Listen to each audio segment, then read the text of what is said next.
Buenas tardes, estamos nuevamente en otro rescate empresarial, como estamos cada 8 días. Bueno, hoy Manuel estaba ubicándose en su curul y nos demoramos un poquito, pero ya estamos con ustedes. Hoy vamos a hablar de tres temas bien interesantes. De nuestro lado vamos a hablar de cómo hacer buenos logos, de qué tiene que ver un logo para que sea extraordinario, para que sea memorable, para que lo recuerden, para que sea realmente el cimiento de una imagen corporativa. Y en la parte financiera, don Manuel, buenas tardes. ¿Cómo Muy buenas estás? tardes, ¿cómo estás? Hoy tu tema, ¿cuál es, querido Manuel? Bueno, hoy vamos a hablar sobre algo muy interesante. Vamos a seguir hablando sobre temas un poco más allá de los impuestos, un poco más allá de los formularios. Vamos a hablar más allá de los vencimientos. Y hoy tenemos un programa muy interesante que es básicamente cómo sacarle provecho a su contabilidad y los errores más comunes que cometen los gerentes debido a que no comprenden las magnitudes que tiene una buena información financiera y a partir de ello, pues, cómo se pueden tomar las mejores decisiones. De eso vamos a hablar hoy. Bueno, Manuel, eh, Pedro, gusto verte nuevamente en este tu canal. Hola, buenas tardes. Bueno, sí, eran 15 días que no había podido estar con ustedes, no porque no quisiera, sino porque pues habíamos tenido otras obligaciones, pero ya estamos acá. La idea es que sigamos completando todos los temas que hemos venido tratando. Y pues bueno, hoy vamos a hablar, yo quería recordarles que en los últimos programas habíamos hablado y habíamos tratado de diferenciar como los cuatro contratos que son, digamos que son más recurrentes en las empresas, y hemos tratado de darles una explicación. Hoy vamos con el último, ya después de haber pasado por el contrato laboral, de prestación de servicios y el de dirección, manejo y confianza. Vamos hoy a ir con el último, que es el contrato por obra o labor. Es un contrato a veces mal utilizado, a veces mal empleado, a veces mal entendido. Y pues la idea es que podamos encontrar cuál es la finalidad de este tipo de contrato para que los empresarios pues tengan una herramienta al momento de vincular a la gente a su empresa. Ok, muy interesante los temas de hoy. Empecemos, como ya es costumbre, con la parte financiera. Manuel, háblanos de esas gloriosas charlas que tenemos donde nos ilustras en la parte financiera en cómo volver nuestro dinero una inversión y no gastos, cómo aprovechar más los recursos empresariales. Bueno, muchas gracias. Uy, Manuel, te quedaste. Como le estaba diciendo, a ver, ahí estoy bien. Sí, Manuel, es que te estabas quedando como quieto, como robot. Ok, el tema que hoy vamos a tratar básicamente es esa importancia que realmente tiene la información financiera más allá de los impuestos, más allá de lo que podamos presentar ante un banco o ante alguna entidad financiera de proveedores. Y básicamente comprende lo siguiente. Hace unos días estuve hablando con un colega de muchísimo tiempo. Él ya ha estado en asesoramiento empresarial casi más de 20 años y me comentaba algo muy interesante y es que la contabilidad que nosotros en Colombia manejamos es una contabilidad que desde el inicio de la colonización inclusive se viene llevando igual. No en el mismo sentido del 2649 o el 2650 del 93, pero sí en el uso en que se le daba. Entonces a mí se me hacía muy curioso entender que la contabilidad que manejamos en Colombia es una contabilidad casi que medieval, según la historia que él me cuenta. Básicamente esta contabilidad que se llevaba en la época de la colonización trataba de cómo algunos campesinos, algunos indios en sus agrupaciones tenían que reportarle al rey sus ingresos y el rey, o el virrey en ese caso colonial, lo que hacía era que a través de esta información que se obtenía por parte de los informes que presentaban las tribus, sacaba unos impuestos para poder mantener el virreinato y también para poder enviar a España. Por lo tanto, esa contabilidad nace con solo fin, y es pagar impuestos. Y no sé ahorita ya en tu empresa cómo tú puedas ver la contabilidad, cómo tú crees que manejas la contabilidad en tu interior. ¿Me preguntas? Sí, ahorita. Yo la manejo muy bien, yo tengo muy buena asesoría contable, de hecho tú me das muchísimos consejos, así que yo no soy muy mal. Bueno, no todos de pronto tienen esa visión tan amplia de poder utilizar la contabilidad para otra forma o para otras funciones, pero algo muy curioso es que en el mercado nos encontramos muchísimas empresas que brindan servicio de outsourcing contable, contadores particulares también podemos encontrar, y de una u otra manera, gracias a la experiencia que yo he tenido pudiendo asesorar algunas, me he encontrado que la mayoría de mis clientes están direccionados a que se debe llevar una contabilidad para cumplirle a la DIAN, y hasta le tienen miedo. Es muy curioso porque esta mañana hablaba con uno de ellos y me decía, Manuel, estoy tan ocupado que no puedo revisar los balances que me envió por internet, pero ya presentó el impuesto. Es decir, no quiere decir que la parte impositiva sea negativa o esté mal direccionada, pero de una u otra manera sí estamos viendo que muy normalmente durante las últimas épocas la contabilidad se está enfocando a que se debe tener una organización más para impuestos que para poder analizar. Eh, Otro tipo de empresas sí tienen una gran ayuda con base en información financiera y sobre todo que se están enfocando a las rentabilidades que dan sus negocios. Es muy importante para los gerentes y para los mismos contadores comprender que lo que la empresa hace o su objeto social va direccionado para un solo fin, y es poder incrementar la rentabilidad de las inversiones iniciales que se hicieron al constituir un negocio. No es normal que una empresa se cree por diversión, algunos lo hacen, pero también tienen un fin lucrativo de una u otra forma ligado a esto, y pues es importante entender que la información financiera, como nosotros la estamos manejando acá, muy pronto va a desaparecer. Con la Ujú. entrada de las NIF, que prácticamente ya este año tienen que estar implementándose en las empresas, vamos a descubrir la verdadera importancia de la contabilidad, vamos a entender que la contabilidad es más financiera que tributaria, y sin embargo entidades como la DIAN en varios de los cursos y seminarios en los que han participado nos han comentado a nosotros en el sector contable que no están preparados todavía para poder asumir una auditoría fiscal con base en el NIF, lo cual es preocupante para nuestras áreas porque de una u otra manera vamos a tener que llevar prácticamente dos contabilidades, una para que la DIAN pueda fiscalizar y la otra para que los terceros puedan entenderla. Esto es un claro reflejo de lo atrasados que estamos en poder apreciar el verdadero valor de la contabilidad. Muchas de las firmas internacionales han migrado a Colombia y han hecho una muy buena gestión. Inclusive las principales firmas internacionales que están radicadas en Colombia han hecho una asociación y hoy en día son las directoras del Instituto Colombiano de Contabilidad y de Contadores Públicos. Esto es una clara evidencia que el contador colombiano no tiene la capacidad, desafortunadamente, de poder hacerle entender a sus clientes que esto va más allá de un impuesto.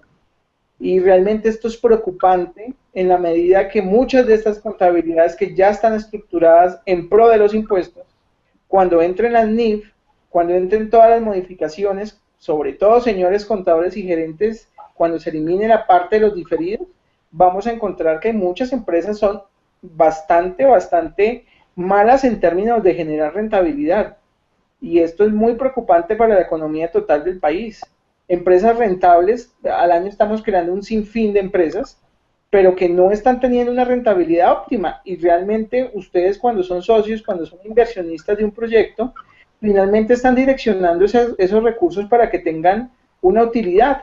Entonces, señores gerentes, contadores, colegas, yo creo que la contabilidad es más para poder evaluar si usted está haciendo bien las cosas a nivel administrativo, obviamente también para poder controlar sus impuestos, pero enfóquese más en la producción y mejoramiento de los recursos que usted está invirtiendo, porque realmente si no aprecia la contabilidad de una manera efectiva, está perdiendo el tiempo. Y lo único que estamos haciendo es direccionar unos recursos a la DIAN cada año mediante la declaración de renta y el impuesto del CRE. Puede sonar un poco duro y tosco lo que estoy diciendo, pero más que una molestia particular, es un llamado a que debemos enfocar muy bien la parte numérica de nuestras empresas y la debemos analizar de una manera mucho más allá de poder pagar una renta, mucho más allá de pagar un impuesto de IVA, y más bien dedicarnos a realizar empresas productivas. Las empresas productivas no son las megacorporaciones, pueden ser empresas muy pequeñas, pero que realmente generan recursos y son atractivas para el inversionista. Colombia está en un proceso de transformación contable y esperamos realmente, o yo espero realmente que en unos años se le dé el verdadero valor a la contabilidad y a la importancia de tener empresas altamente líquidas y altamente rentables. Compañeros, esa fue mi intervención. Un aplauso para Manuel. Muchas gracias, Manuel. Y es verdad, la idea es que emprendamos, y hablábamos con alguien de la Cámara de Comercio de la cantidad de empresas que se crean versus la cantidad de empresas que o se quiebran o no alcanzan su primer año de vida. Entonces, pues, muy importante lo que dice Manuel con base en la quiebra o en el no crecimiento de las empresas.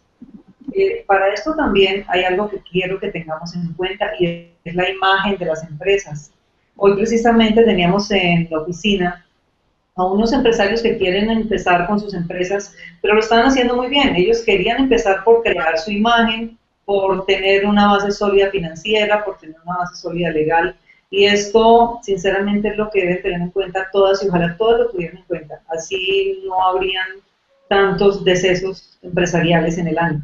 Les comentaba al principio que íbamos a hablar de los logos, de cómo es un buen logo, de si su logo es un buen logo, y el logo es algo muy importante, es como el nombre, es como nos van a identificar. ¿Cuál sería tu logo, Manuel, si habláramos de ti? Manuel, hola. Ya tengo audio, creo que ya lo tengo, ya lo recuperé. Si Bueno, habláramos de Manuel, ¿cómo sería tu logo? cuando preguntas cómo sería mi logo, ¿a qué te refieres? ¿Cómo sería la imagen de tu logo? ¿Cómo lo colocarías? ¿Qué imagen colocarías? A ver, pues mi logo debería ser pues dada la filosofía de mi empresa, debe ser un logo que demuestre la dinámica que nosotros tenemos internamente, la retroalimentación que nosotros le damos al cliente con base en las informaciones que le podemos suministrar, y obviamente lo que nosotros también recibimos por parte de ellos, que es conocimiento y practicidad en los sectores que ellos tienen. Bueno, ese es uno de los puntos del logo. El logo debe comunicar lo que hace la empresa, que con solo verlo ya sepamos qué es lo que estamos haciendo. Otro punto muy importante es que, espérate a ver si puedo mostrarles un logo, que me encantaría que vieran. Un segundito.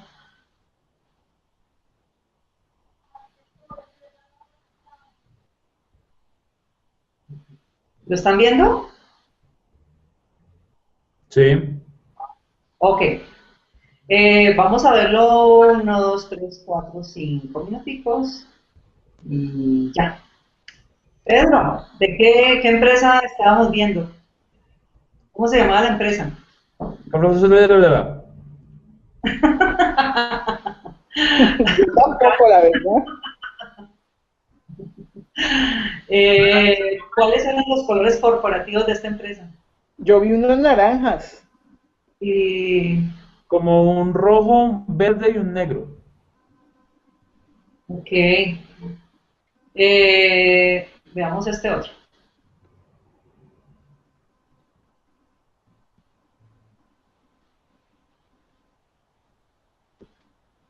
Uno, dos, tres, cuatro, cinco.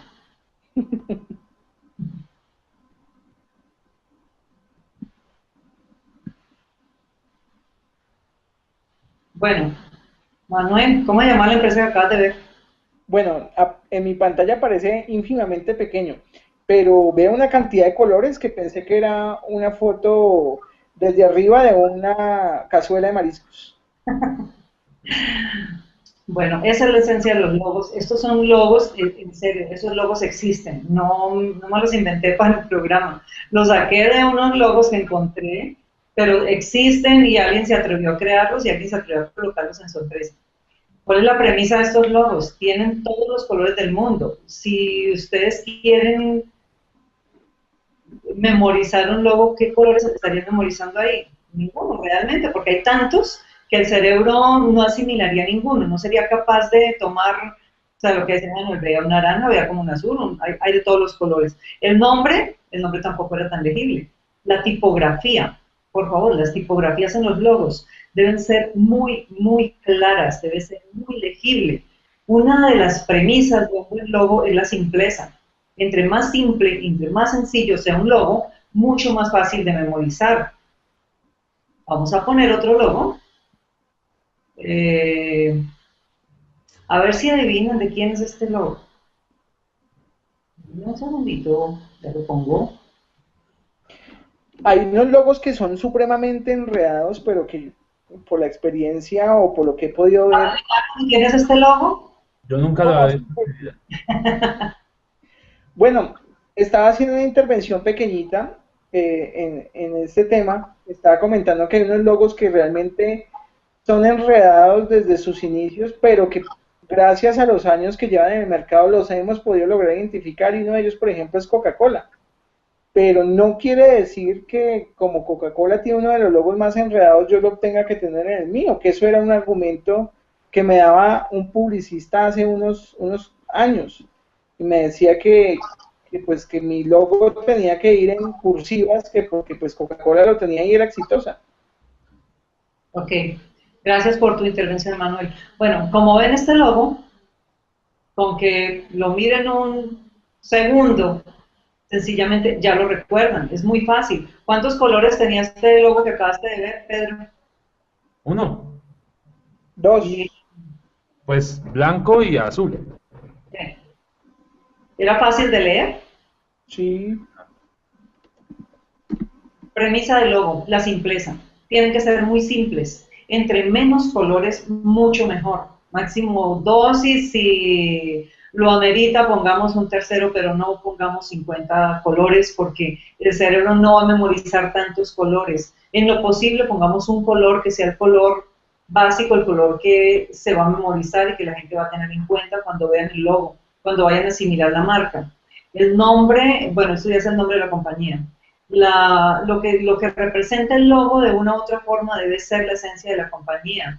Los colores, como les decía, el isotipo es otra cosa que hay que tener en cuenta. No todo el mundo tiene isotipo. Los isotipos, no tengo un ejemplo aquí de isotipo en este momento, pero sí tengo un ejemplo de isotipo, mentiras. Tengo un isotipo súper famoso. Voy a ponerlo acá. ¿Quién no recuerda este isotipo? Oye, ¿qué diferencia hay entre el logo y el isotipo? El logo es la conformación del isotipo y el nombre, por decirlo así. El isotipo es una imagen que acompaña el logo. No todos los logos tienen isotipo. Ok, por ejemplo, en mi caso, que son flechas, ese es mi isotipo. Ese es tu isotipo. Por ejemplo, lo que acabamos de hablar de Facebook. Facebook no tiene isotipo. Facebook es Facebook. Es una tipografía y pues eso es, sí, Manuel, muy buena tu publicidad. Facebook no tiene isotipo, Facebook sencillamente es el nombre. No necesariamente debemos tener isotipo. Ahora, si lo tenemos, que sea algo muy sencillo, que no sea algún cliente quería que le colocáramos el globo terrestre alguna vez, pero con todo y sus divisiones. Ok, mis socios están colocando sus isotipos, muy de cada uno, muy claros. Eso es un ejemplo de cómo debe ser un isotipo. Claro. Como se dan cuenta, los isotipos de mis socios no tienen más de 2 colores.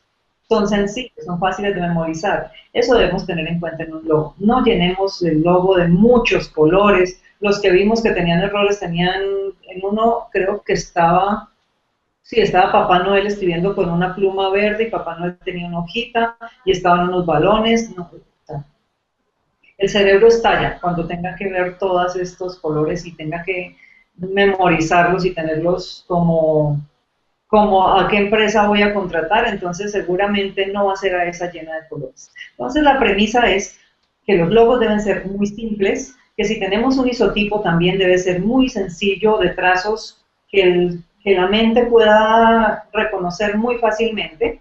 La tipografía no debe estar llena de arabescos, debe ser muy, muy clara, muy legible. Debe ser un logo que con que lo veamos una o dos veces lo podamos memorizar muy fácilmente. Eso es lo que hacemos cuando creamos un muy buen logo. Debe ser corto, fácil de pronunciar en cuanto a su nombre.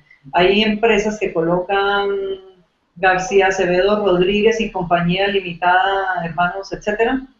Eso no funciona, eso no lo recuerda nadie. Pongamos lo más sencillo posible. Ese es el éxito de un buen logo. ¿Qué opinas, Pedro? ¿Cómo está tu logo? Mira que estaba pensando en varias firmas de abogados que tienen 4 y 5 apellidos. No quise nombrar a ninguno de mis colegas, pero son 4 apellidos y después dice abogados asociados. O incluso a veces dice 1, 2, 3, 4 y compañía. Creo que es bastante, yo no sé ellos cómo hacen para su tema de publicidad, para su tema como de imagen empresarial, porque pues debe ser bastante difícil meter en un logo o en un membrete de una hoja o hacerle un icotipo Ese así. logo en una tarjeta o marcando un bolígrafo. Pues toca que le dé la vuelta al bolígrafo, que le ponga 3 veces. Pues cuando tengan esa cantidad de nombres, dejémoslo para los estatutos, para la Cámara de Comercio, pero no para el nombre del logo. Ahora, hay otra cosa bien importante y es que en los logos no coloquen la clase de empresa que tienen, no limitada, no SAS, eso no es el nombre de su empresa. Eso dejémoslo para los documentos legales, pero para el logo como tal no se coloca, no hay necesidad de colocarlo. Lo más simple, el nombre y ya, nada más. De hecho, estaba pensando en un logo de una empresa muy grande de asesoramiento contable acá en Colombia, que mis colegas ya sabrán cuál, y es que tiene su logo está combinado de colores naranja, una cantidad de colores naranja que tú no puedes distinguir qué tipo es. Pasa de los naranjas, los amarillos y los rojos. Es una firma muy grande, eso es a nivel mundial. Mira, es que suele suceder y por eso les decía que una de la parte de rescate empresarial es las bases de una empresa, de cómo debe crearse y qué debe tener en cuenta. Hace un tiempo llegó una empresa a nosotros, un laboratorio, que tenía muchos problemas de posicionamiento, tenía todos los problemas de posicionamiento. Y el logo de ellos era de los que hemos estado hablando. Era un logo que al escribirlo nos daba unos, no sé, 12 centímetros de lo largo que era. Tenía más o menos 4 colores. ¿Qué nos contaban ellos? Lo crearon así, jamás lo arreglaron. En este momento es muy difícil por temas legales y de permisos que tienen la parte de laboratorios para cambiar algo. Ya no lo podían cambiar, tenían que tratar de posicionarlo, pero fue infructuosa su carrera en el posicionamiento y en este camino gastaron todo el dinero del mundo, mucho dinero, y pues no, realmente desistieron de posicionarlo. Entonces pasa eso, que la idea es que desde el principio, desde el comienzo, bueno, vamos a ya. La idea es que desde el comienzo tengamos un logo bien hecho, tengamos un logo sencillo. A veces es mejor esperar un poquito, tomar todos los caminos de asesoría, porque pues le decía yo hoy a un cliente, un ingeniero o un arquitecto no tienen por qué ser ni diseñadores ni publicistas y crear su propia imagen y su propio logo. Es mejor dedicarse y enfocarse a lo que es el contexto de la empresa y en estas cosas buscar asesoría profesional. Esa es la base. Imagínense que ustedes se llamaran, no sé, el Meregildo, y perdón, ¿cómo te llaman el Meregildo? ¿Cómo te sentirías, Manuel, llamándote el Meregildo del Carmen Sanabria? Como que no sería fácil que te llamaran cariñosamente el Meregildito. Pero eso es lo que... Es la comunidad de merejildos colombianos. Por eso pedí excusas. Algún hermenegildo nos está viendo, no es personal. No fue ahora. Fuera del tema. nada personal, lo que pasa es que eso no genera mucho posicionamiento, entonces mucho más fácil recordar a Manuel que recordar a Pedro. Es lo mismo, piensen en eso, piensen en la simpleza cuando van a crear un logo. Bueno, Pedro, bienvenido, cuéntanos, ilústranos hoy acerca de los contratos que nosotros no sabemos hacer. Nosotros hacemos logos espectaculares, ¡ay, se me olvidaba algo antes de que te haga! Perdóname, Pedro. Después de hacer el logo hay algo que tienen que tener muy, muy en cuenta y que no deben olvidar, eso es hacer su manual de marca. Es bien importante porque pasa que se creó el logo y no hicieron manual de marca, entonces las personas que van llegando y que van rotando en las compañías van tomando ese logo y le van haciendo todos los cambios habidos y por haber. Si el isotipo está arriba, se lo ponen a un lado, lo van a estirar a veces, lo cambian de posición. Si el verde era verde 484, que es el pantón que identifica ese verde, de pronto lo cambian y le ponen el 321 y no va a servir de nada el trabajo del logo si no se hace el manual de marca. En el manual de marca está todo el manejo de la imagen de la empresa, de cómo debe ir el logo, de qué color debe tener, de la tipografía que debe tener tanto el logo como las tipografías que lo acompañen, dónde se puede utilizar, cómo se puede utilizar, cómo no se debe utilizar. Entonces, después del logo, el manual de marca y quedan con una muy, muy buena base de imagen corporativa. Ahora sí, Pedro, perdóname por haberte interrumpido, bienvenido y cuéntanos de los contratos que tenemos que hacer bien. Bueno, muchas gracias, Dora, muy valioso. Debo decir que yo soy uno de los tal vez rehabilitados en temas de imagen. Nuestra empresa era una de aquellas que eran víctimas de la autosuficiencia, pero pues también nosotros hemos aprendido mucho de ese tema del logo y realmente, y yo lo puedo decir porque soy un caso de éxito, es muy diferente cómo se observa la empresa antes y después de tener un logo, un isotipo, de tener un manual de marca verdaderamente establecido. Es muy diferente como lo ven los clientes. Debo agradecer a la publicidad, no me dejan hacer comerciales, pero aprovecho para mandar un saludo a mi agencia de publicidad. Bueno, vamos a empezar entonces con el último tema que teníamos para el día de hoy.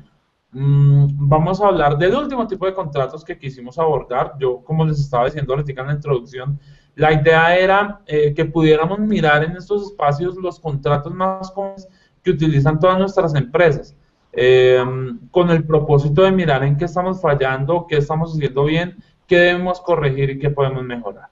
El último de los contratos que queremos o que yo quería traerles a colación es el tema de los contratos por obra o labor. El tema de los contratos por obra o labor, por regla general, es un contrato laboral, por regla general, pero existen ciertas excepciones. Se usa para definir una contratación que dure determinado tiempo o que sea para desarrollar una actividad en específico que no haga parte de las actividades normales, diarias de la empresa. Es muy común encontrar este tipo de contratos en los contratos de construcción, en los contratos de obra o en las empresas de construcción, pues porque la idea es que con este contrato yo pueda vincular a una persona que yo requiera que haga algún trabajo en el horario de mi empresa, bajo las instrucciones que yo le doy y teniendo en cuenta que por su obra o labor yo le voy a tener una remuneración. Yo creo que el tema se explica muchísimo más fácil con ejemplos y a medida que vayamos haciendo algunos ejemplos vamos a ir descifrando cómo es este tema de los contratos por obra o labor. Por ejemplo, Dora, dime si tú contratarías a tu secretaria o tu recepcionista por un contrato de obra o labor. Espérate, miro a ver si está mi asistente por acá. No, no está. No, jamás. La idea, además que crea empoderamiento, diría yo, y cierta afinidad con la empresa si le mostramos a nuestros colaboradores seguridad y le mostramos que que los estamos queriendo, que les estamos dando seguridad, que les estamos dando una contratación con todos los beneficios legales que debemos tener. Yo en mi concepto, y he aprendido mucho porque es que tengo también asesoría legal aquí a mi izquierda, en la pantalla, en que el personal se debe contratar con un contrato legal con todas las prestaciones. Tengo, y tú me dirás, Pedro, si aprendí bien la lección, por obra o labor es cuando voy a mandar a hacer algo muy específico, voy a colocar a hacer la biblioteca, que tienen que empezarla a hacer en enero y entregármela en febrero, ejemplo. Pero de lo contrario, debo pagar lo que debo pagar como empresa. Debo afiliarlos a seguridad social, debo tenerlos en caja de compensación, debo pagarles prima, vacaciones, prestaciones sociales, absolutamente todo, como una buena empresaria lo debería hacer. ¿Estoy bien, Pedro? Consejo de si usted quiere ser empresario, contrate como empresario.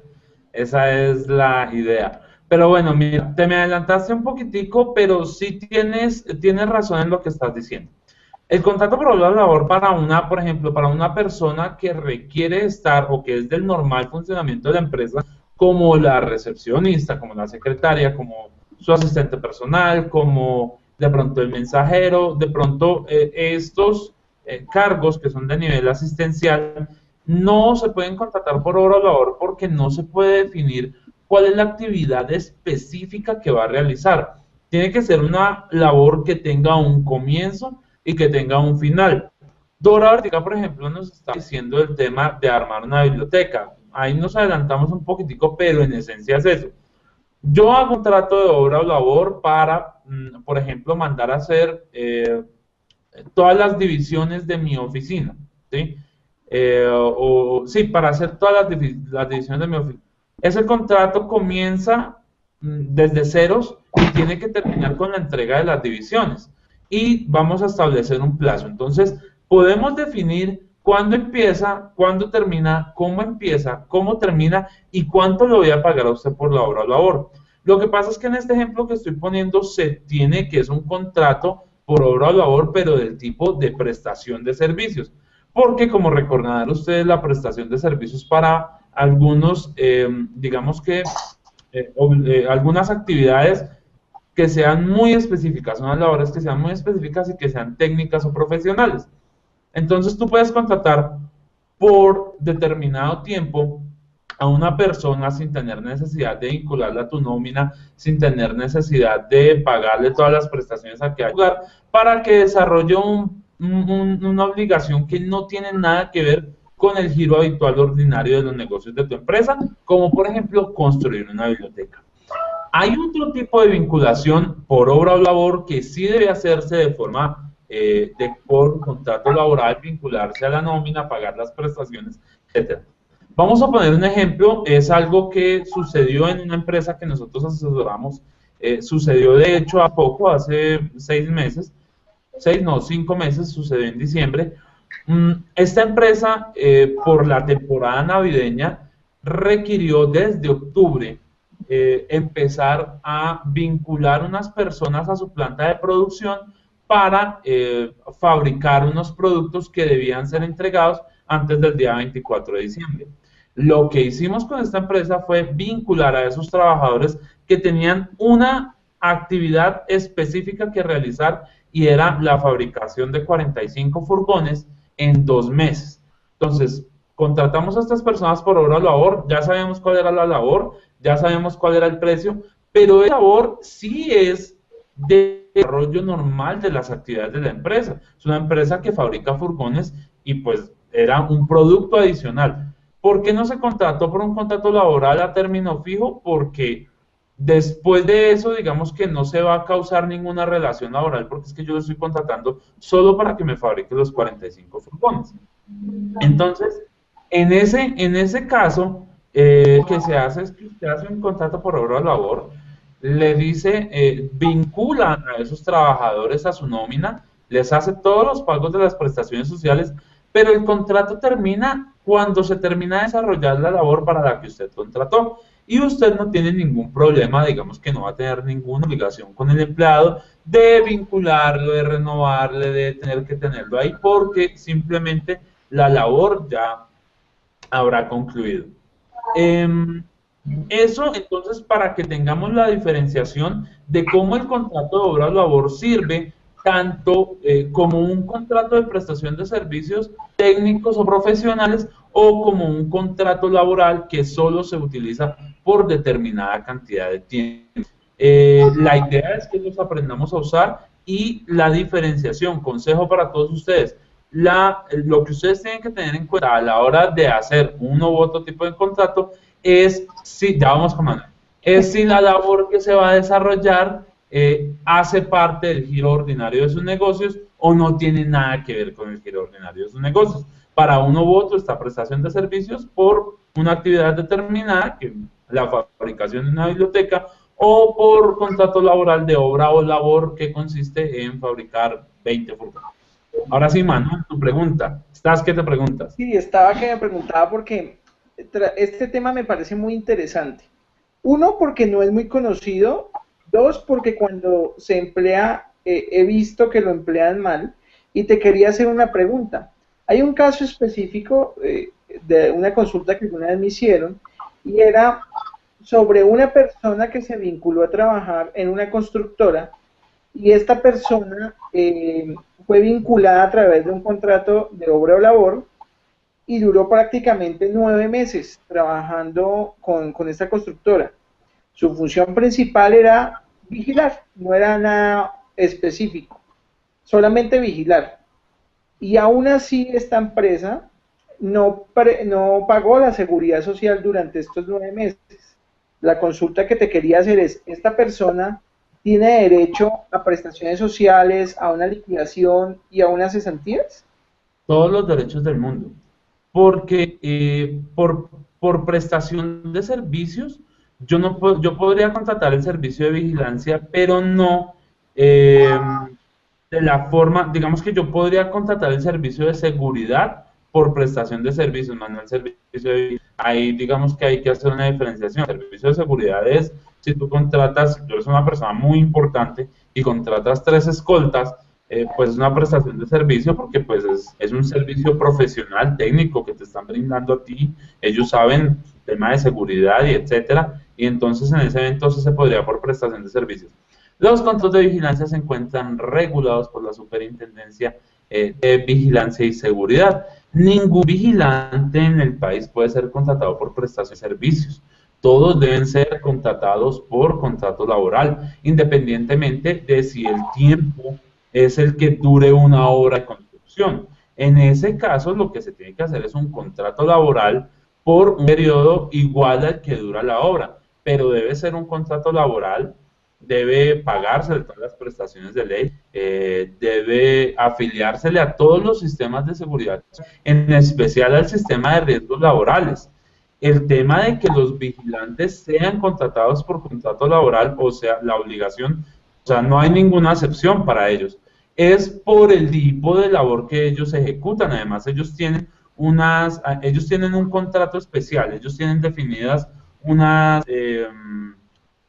condiciones especiales en su labor que comprenden unos temas de horarios, de pagos a seguridad social, de descansos remunerados. Hay una diferenciación con el tema de los dominicales, hay una diferenciación con el tema de cómo se componen las horas extras, etcétera, y sobre todo para el tema de la afiliación a riesgos laborales y en general a la seguridad social.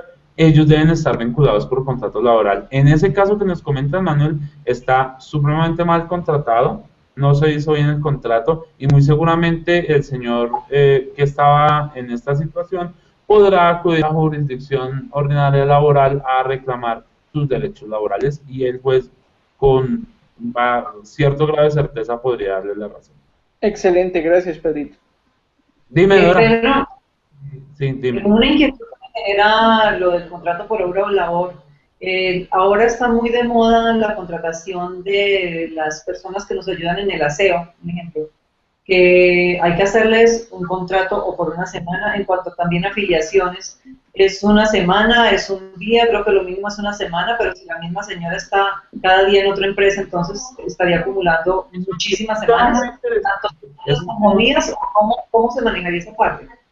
Es un tema muy interesante. Mira, los contratos, al igual que los contratos para los señores vigilantes, las personas que están que desarrollan contratos de aseo y cafetería también tienen unas características, unas connotaciones especiales a la hora de contratárseles. También es un error hacerlo por obra o labor porque pues tendrías que hacer un contrato cada vez que la señora va. Entonces si la señora va el lunes, miércoles y viernes, entonces tendrías que hacer un contrato para el lunes que comienza, el término comienza a las 8 de la mañana y terminaría a las 5 de la tarde el contrato, y el miércoles y tendrías una carpeta con 50 contratos o muchísimos más. Entonces, no, desde el punto de vista práctico, aunque se podría hacer, pues no resulta para nada conveniente, no resultaría para nada conveniente hacer.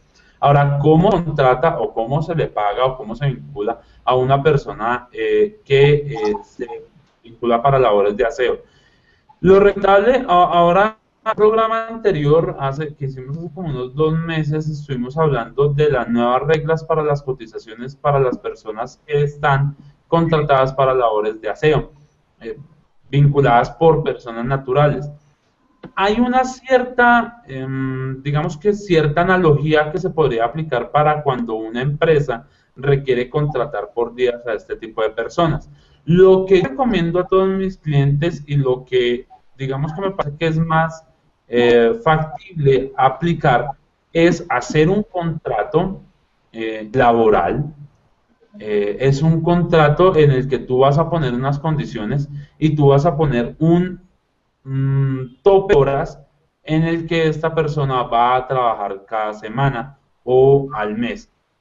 Tengan en cuenta que el contrato laboral no es solo para que trabaje 48 horas. Yo puedo hacer un contrato laboral para que una persona trabaje 16 horas al mes y no tiene no tiene, digamos que ninguna prohibición. La prohibición es para el exceso, no para el mínimo. Entonces, para el contrato de las personas del aseo, lo que se recomienda es que se haga un contrato laboral, se les vincule formalmente. Hay que ver si esta persona está vinculada a otro lado. Entonces, la empresa de nosotros va a responder por la cotización de los días en los que esta persona va a nuestra empresa, y los otros empresarios responderán por los días o cotizarán por los días por los que esta persona va a su empresa. No hay ningún inconveniente en que varias empresas o yo tenga varios empleadores que me coticen. No hay ningún inconveniente siempre que las cotizaciones sumen 30 días a lo sumo, o pues ya en determinado caso que de pronto la señora sume más de 30 días porque de pronto trabaja 16 horas al día, no sé, puede llegar a ocurrir, pues entonces se incrementará el valor de la base del salario sobre el cual ella tiene que cotizar. El tema pasa más por el cálculo de la cotización que por el tipo de contratación. El tipo de contratación para esas personas también es preferible que se haga por un contrato laboral, porque como les estaba diciendo, hay una normatividad muy especial para estas personas que desarrollan estas labores, y ellas deben contar con todas las garantías de seguridad social en salud, pensión y ARL. Muchas gracias por tu aclaración, Pedro. ¿Tienes algo? ¿Perdón? No sé si habrá una pregunta, no sé si el tema les queda claro, si hablamos que los empresarios que quieran de pronto profundizar en este tema, porque realmente hemos tenido la oportunidad con Pedrito de sentarnos un par de veces y a mí me parece que este tipo de contrato es muy nutritivo, muy bueno, muy útil. Sería conveniente de pronto que los empresarios que nos están escuchando le escribieran a Pedro. Realmente es bien interesante poder hacer la consulta y pues nada, eso es lo que yo opino. De hecho, la idea es que usemos este contrato, que los empresarios empiecen a usar este contrato de la forma correcta, porque así como el contrato de prestación de servicios, este contrato está sirviendo para vincular irregularmente a muchas personas. La idea es que podamos zanjar eso, la idea es que podamos, digamos que meternos un poco en cintura con lo que los contratos nos ofrecen. Los contratos laborales están hechos para un propósito específico, para una finalidad específica. La idea es que sigamos con esa cuerda que la ley trae para esos casos.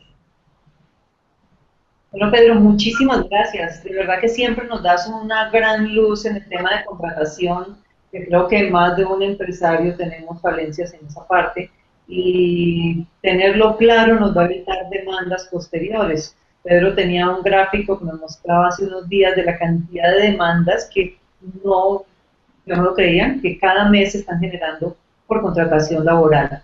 Muchas gracias, Pedro. Y bueno, así llegamos al final de nuestro programa al día de hoy. Hace 8 días les dije que hoy les contaba algo importante. Ese algo es que el próximo 26 de mayo vamos a estar en una conferencia los tres en la Cámara de Comercio de Bogotá. Están todos los empresarios invitados. Los esperamos. Es en la Cámara de Comercio de la calle 26, de 8 de la mañana a 12 del día. Vamos a hablar, vamos a divertirnos, vamos a quebrar la empresa en 10 pasos. Vamos a enseñarles cómo se quiebra una empresa en 10 pasos. Entonces, súper invitados el próximo 26 de mayo a las 8 de la mañana en la Cámara de Comercio del Salitre. Manuel. Bueno, muchísimas gracias. ¿Nos regalas tu mail para que te sigan escribiendo? Claro que sí, muchísimas gracias por su atención. Estaremos encantados de compartir una muy buena jornada con ustedes. Van a aprender mucho, se van a reír mucho, se van a comparar mucho, se van a cuestionar también muchísimo. Los esperamos allá entonces. Mi correo es gerencia@asesoríasempresariales.com.